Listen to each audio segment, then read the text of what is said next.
As some of you may know, I am a huge fan of Cinematic Studio strings. So when I received this email in my mailbox this weekend, I got very excited.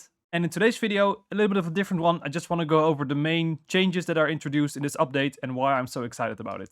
So here we have the release notes of Cinematic Studio Strings version 1.7 with the main changes that have been highlighted by Alex. And first of all, I just want to say thank you so much for Alex Wellbank for spending so much time on improving this product, which was already great to begin with. Just shows the immense dedication that he has for this library, and I'm so thankful. It is amazing already, and I think it will just get even better.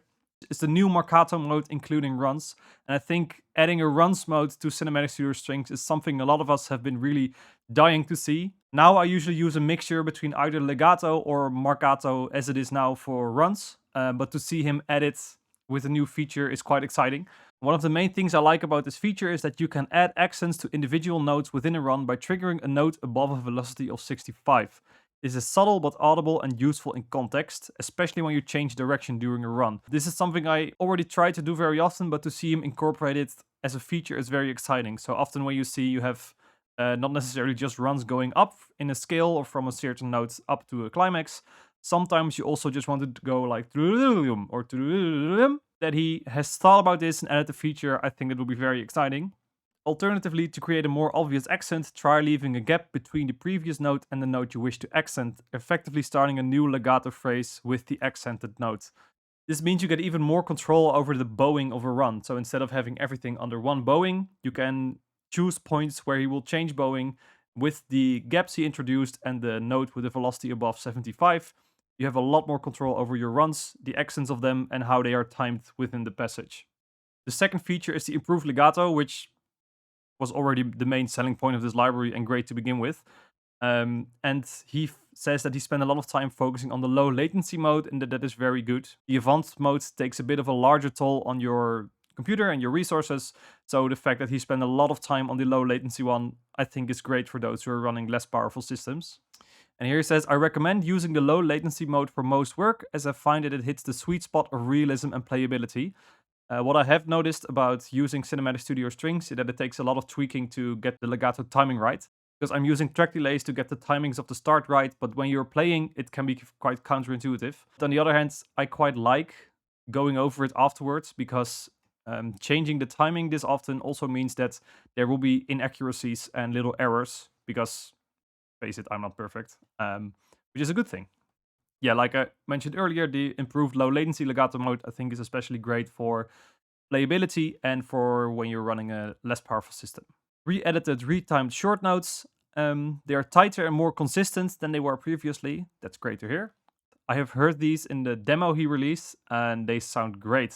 Also implemented a round robin reset, so that means you can make sure that a short phrase starts at exactly the place where you want it to. You can just trigger a reset at the start and then it will play the same round robin sequence every time again, instead of starting from the place where it left off every time you go back. Personally, I don't use this very much. I like the variety it gives, but if you really have this short passage works really well and I really like this, then you can use this to have more control over this. So the next point is the improved mix and separated spot mics. What I liked about this, and especially about the demo he released, that you get this really tight, close sound, but still sits very well in the room. And with the separation of the different spot mics, you get even more control over the sound that you want. And this can also depend on projects. I know for some projects I really like a very close string sound with then the reverb behind, but still getting this detail. But other projects, I probably want to hear my strings more in the room or further away. So this doesn't only give you options to have a more personalized sound, but it also gives you options to change this around per project. And again, with the demo he released, the spot mics are set to plus 6 dB, and you really get this really nice, crisp close-up sound, especially with the low strings. And one thing I read elsewhere, maybe it was in the VI control thread, is that Alex has worked on noise reducing the samples.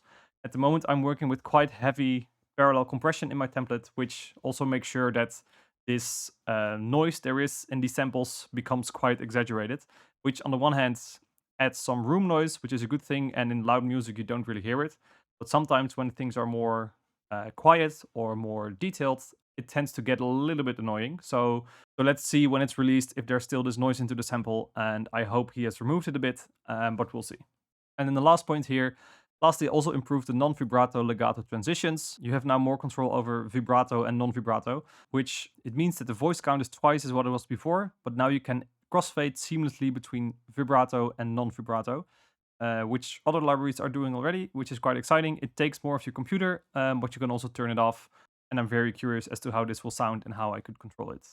So those are the main features of the new Cinematic Studio Strings update. I'm very excited about it, mainly the runs mode and the noise reduction. I hope that's been heavily improved. Thanks again for Alex for all his work on this great library, which was already great to begin with, and I can't wait to see how he has improved it. Thanks a lot to my patrons, Danny Lynch, Carl L, Matthijs Dierks, and Michelo. Thanks for your support. Thanks a lot for watching this video. I know it was a little bit of a different one, but I was just too excited about this news not to do anything with it. I'll be downloading the update tomorrow. Let me know what features you are most excited about in the Cinematic Studio Strings update, and I will see you in the next video.